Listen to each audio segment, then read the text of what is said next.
अब हम आपको मायावती के परिवार के झगड़े की इनसाइड स्टोरी दिखाएंगे और बताएंगे कि मायावती ने अपने लाडले भतीजे आकाश आनंद को पार्टी से क्यों निकाल दिया। पिछले 11 महीनों में दूसरी बार ऐसा हुआ है जब मायावती ने यह कहा है कि आकाश आनंद बहुजन समाज पार्टी में उनके उत्तराधिकारी नहीं होंगे।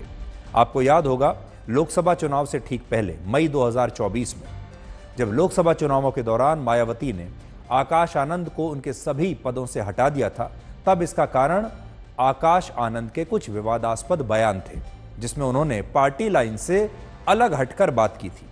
लेकिन इस बार मायावती के फैसले के पीछे उनके परिवार का ही झगड़ा है। मायावती ने 2 मार्च को आकाश आनंद को पार्टी के सभी पदों से हटाया था और कहा था कि उनके जीते जी और आखिरी सांस तक अब बीएसपी में उनका कोई उत्तराधिकारी नहीं होगा। यानी वो आकाश आनंद से इतनी परेशान हो गई, अपने परिवार से भी शायद परेशान हो गई होंगी, इसीलिए उन्होंने कहा कि अब उनका कोई उत्तराधिकारी होगा ही नहीं। और उनके लिए पार्टी और आंदोलन, दलितों का जो आंदोलन है वो सबसे ऊपर है और परिवार और रिश्ते ये बाद में आते हैं।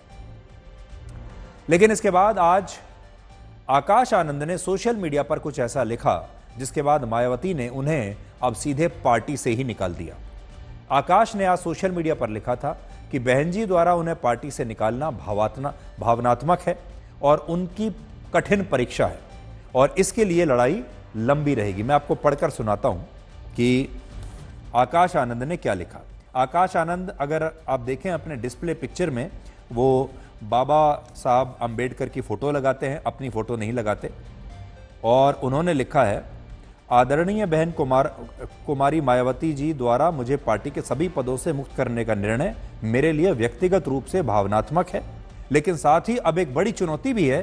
परीक्षा कठिन है और लड़ाई लंबी है। तो कह रहे हैं अब मेरी लड़ाई लंबी है, परीक्षा मेरी कठिन है। कुछ विरोधी दल के लोग ये सोच रहे हैं कि पार्टी के इस फैसले से मेरा राजनीतिक करियर समाप्त हो गया। आगे वो ये कह रहे हैं कि बहुजन मूवमेंट कोई करियर नहीं, बल्कि करोड़ों दलित, शोषित, वंचित और गरीबों के आत्मसम्मान और स्वाभिमान की लड़ाई है। ये एक विचार है, आंदोलन है जिसे दबाया नहीं जा सकता। इस मशाल को जलाए रखने और इसके लिए अपना सब कुछ न्यौछावर करने के लिए लाखों आकाश आनंद हमेशा तैयार हैं। यानी अपने इस सोशल मीडिया पोस्ट के जरिए वो मायावती को कुछ इशारा करने की कोशिश कर रहे हैं और दिखाने की कोशिश कर रहे हैं कि वो तो एक क्रांति लाना चाहते हैं।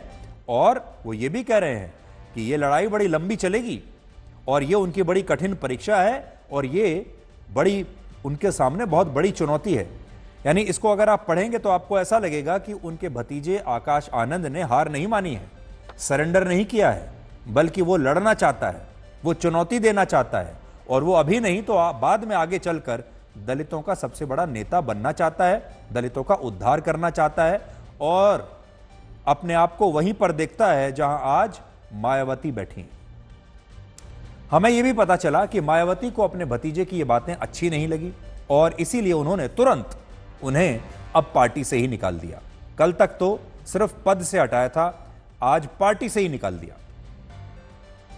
स्वर्गीय नेता काशीराम के जमाने में बीएसपी को देश में दलितों की सबसे बड़ी पार्टी कहा जाता था और काशीराम ने दिसंबर 2001 में मायावती को अपना उत्तराधिकारी घोषित किया था और उस समय मायावती की उम्र सिर्फ 46 वर्ष थी, जबकि मायावती ने सिर्फ 29 वर्ष की उम्र में अपने भतीजे आकाश आनंद को अपना उत्तराधिकारी घोषित कर दिया था। और इसका कारण सिर्फ फैमिली इंजीनियरिंग थी, जिसमें परिवार को ही पद मिलता है। यानी हो सकता है कि मायावती इस बात से प्रभावित हो गई हो कि वो अपने ही परिवार के, अपने ही खून के किसी सदस्य को, अपने परिवार के सदस्य को जो उनका अपना खून हो, उसे ही अपना उत्तराधिकारी बनाएंगी और यही उनकी सबसे बड़ी गलती थी। अब इसी परिवार में झगड़े के कारण मायावती ने आकाश आनंद, उनकी पत्नी और उनके ससुर से हमेशा के लिए दूरी बना ली है। अब देखिए इसमें आकाश आनंद के ससुर की एंट्री कैसे हो गई और पत्नी की एंट्री कैसे हो गई। इसीलिए हम आपसे ये कह रहे हैं कि ये जो कलह है ये पारिवारिक कलह है, राजनीतिक नहीं है। आकाश आनंद पर हुई कार्रवाई में उनकी पत्नी प्रज्ञा सिद्धार्थ और प्रज्ञा सिद्धार्थ के पिता यानी आकाश के ससुर अशोक सिद्धार्थ का बहुत बड़ा रोल है और इन दोनों को ही मायावती पसंद नहीं करती, इन दोनों को मायावती ने स्वार्थी बताया है और कहा है कि आकाश आनंद अपने ससुर के प्रभाव में स्वार्थी और अहंकारी हो गए थे, जिसके कारण उन्हें बीएसपी से निकाल दिया गया है। 18 दिन पहले 12 फरवरी को मायावती ने आकाश आनंद के ससुर अशोक सिद्धार्थ और उनके करीबी नितिन सिंह को भी ऐसे ही पार्टी से बाहर कर दिया था और यह एक्शन संगठन में गुटबाजी और अनुशासनहीनता के कारण लिया गया था। 29 साल के आकाश आनंद की शादी प्रज्ञा सिद्धार्थ से वर्ष 2023 में हुई थी, ज्यादा पुरानी बात नहीं है। और बताया जाता है कि इन दोनों की मुलाकात लंदन में पढ़ाई के दौरान हुई थी। हालांकि प्रज्ञा सिद्धार्थ के पिता अशोक सिद्धार्थ वर्ष 2008 में ही मायावती के कहने पर अपनी नौकरी छोड़कर राजनीति में आ गए थे और मायावती उन पर इतना भरोसा करती थी कि उन्हें वर्ष 2009 में उन्होंने अशोक सिद्धार्थ को उत्तर प्रदेश की विधान परिषद का सदस्य भी बना दिया था।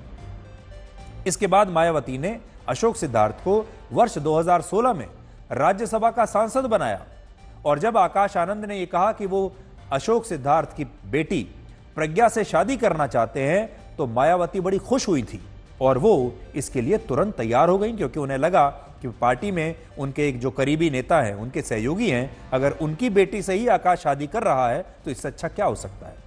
लेकिन इसके बाद जब आकाश आनंद बहुजन समाज पार्टी के नेशनल कोऑर्डिनेटर बन गए और मायावती ने अब उन्हें अपना उत्तराधिकारी घोषित कर दिया तो ऐसा कहा गया कि आकाश आनंद के फैसलों में उनके ससुर और पत्नी का दखल बढ़ने लगा। यानी आकाश आनंद, उनकी पत्नी और उनके ससुर एक टीम की तरह काम करने लगे और उन्हें अपना उज्जवल भविष्य दिखाई देने लगा और उन्हें ऐसा लगने लगा जैसे वो अपने हिसाब से आगे चलकर पार्टी चलाएंगे, क्योंकि मायावती ये कह चुकी थी कि आकाश आनंद ही उनके उत्तराधिकारी हैं। तो इन सबको यह लगा कि आगे चलकर मायावती की कुर्सी पर आकाश आनंद ही बैठने वाले हैं। पार्टी संगठन से जुड़े बड़े बड़े फैसले, पार्टी के विस्तार और चुनावों को लेकर आकाश आनंद जो रणनीतियां बनाया करते थे, उनमें उनके ससुर अशोक सिद्धार्थ की बहुत बड़ी भूमिका होती थी। और यह बात जब मायावती को पता चली कि उनकी पार्टी उनके ही हाथ से निकल रही है, उनकी पार्टी में जो है उनके ही विरोधी अब हावी हो रहे हैं, उनसे बिना पूछे फैसले लिए जा रहे हैं, तो उन्हें यह बात अच्छी नहीं लगी और उन्हें ऐसा लगा कि अब यह पार्टी पहले गई है आकाश आनंद के हाथ में और आकाश के हाथों से होते हुए ये चली गई है आकाश के ससुर के हाथ में और रिमोट कंट्रोल से असल में आकाश आनंद के ससुर ही ये पार्टी चला रहे हैं। मायावती ने इस दखल को काफी दिनों तक तो इग्नोर किया, वो सहन करती रही। लेकिन पिछले महीने 7 तारीख को जब आकाश आनंद के साले यानी उनकी पत्नी के भाई की शादी हुई तो मायावती ने आकाश आनंद को कहा कि वो इस शादी में शामिल ना हो। तो उनकी पत्नी प्रज्ञा के भाई की जब शादी हुई तो मायावती ने सारे बड़े नेताओं को यह आदेश दिया, ऐसा कहा जाता है कथित रूप से, कि वो लोग इस शादी में शामिल ना हो। आकाश को भी कहा कि आप इस शादी में शामिल ना होइए।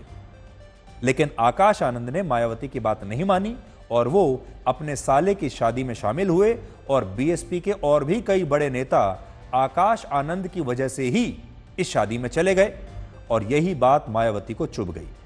बीएसपी के बाकी नेताओं को लगा होगा कि आकाश आनंद उनके भविष्य के नेता हैं, उन्हें नाराज करना ठीक नहीं है, उनके अपने साले की शादी हो रही है तो जाना चाहिए, थोड़ा मक्खन लगाना चाहिए, इसलिए सारे नेता वहां चले गए। मायावती को इससे यह लगने लगा कि उनकी पार्टी को आकाश आनंद के जरिए अशोक सिद्धार्थ ने हाईजैक कर लिया है और अशोक सिद्धार्थ को पार्टी से हटाकर भी कोई फायदा नहीं है, क्योंकि वो अपनी बेटी की मदद से आकाश आनंद को ऐसे ही प्रभावित करते रहेंगे और बीएसपी मायावती के हाथ से निकलकर एक तरीके से अशोक सिद्धार्थ के हाथ में चली जाएगी, ऐसा उन्हें लगा और इसी वजह से उन्होंने यह फैसला लिया। अब आप यहां पर आइए, पहले काशीराम, उन्होंने बीएसपी को इतना मजबूत बनाया कि वो देश भर में दलितों की पहली पसंद बन गई।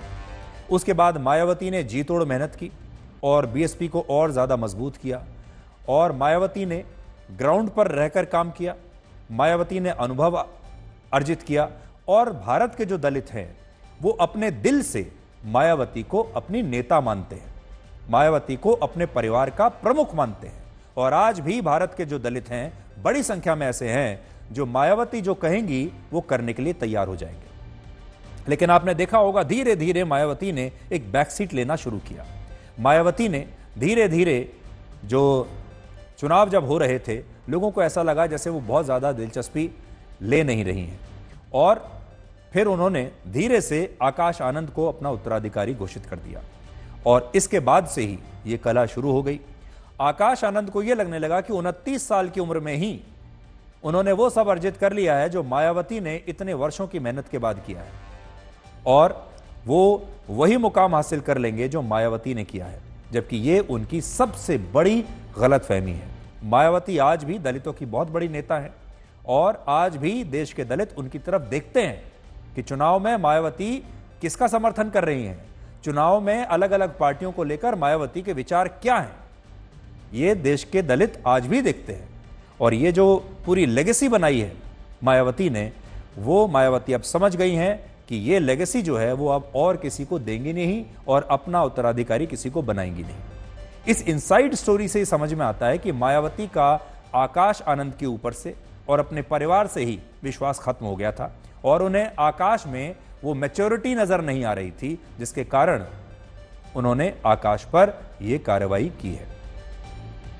यह घटना उन सभी राजनीतिक पार्टियों के लिए एक सीख है जिन पर एक परिवार का शासन रहता है। हमारे देश में बहुत सारी पार्टियां ऐसी हैं जिन्हें एक ही परिवार चलाता है। महाराष्ट्र में ठाकरे परिवार में आपको याद होगा ऐसी ही फूट हुई थी जब उद्धव ठाकरे और राज ठाकरे के बीच में झगड़ा हुआ था। इसी प्रकार से शरद पवार का परिवार आप देख सकते हैं, उसमें भी झगड़ा हुआ और एनसीपी दो हिस्सों में बंट गई। हरियाणा में चौटाला परिवार में यही हुआ। बिहार में दिवंगत नेता रामविलास पासवान के परिवार में भी ऐसे ही फूट हुई। झारखंड में हेमंत सोरेन का परिवार भी टूट चुका है, और अब मायावती के परिवार में भी यही हो रहा है। यह आज ऐसे सारे राजनीतिक परिवारों के लिए एक सीख है कि जरूरी नहीं है कि अगला उत्तराधिकारी आपके परिवार से ही हो। जरूरी नहीं है कि आपके परिवार में अगर कोई पैदा हुआ है उसके अंदर राजनीतिक समझ नहीं है, वो मेहनती नहीं है, परिश्रमी नहीं है, परिपक्वता नहीं है, उसके अंदर नेता बनने की जो खूबियां हैं वो नहीं है, लेकिन उसके बाद भी ज्यादातर राजनीतिक खानदान अपने बच्चों को ही अपना उत्तराधिकारी बना देते हैं और आखिर तक वो बने रहते हैं। इसीलिए आपने देखा होगा एक बड़े नेता का बेटा दूसरा वो उसके बाद पार्टी अध्यक्ष बनता है, एक मुख्यमंत्री के बाद उसका बेटा मुख्यमंत्री बनता है, और इसी तरीके से ये सब चलता चला जाता है। लेकिन मायावती ने एक अपवाद किया है और पूरे देश को बताया है कि वो अपने परिवार के सदस्य को कुर्सी पर बैठा भी सकती हैं और फिर हटा भी सकती हैं।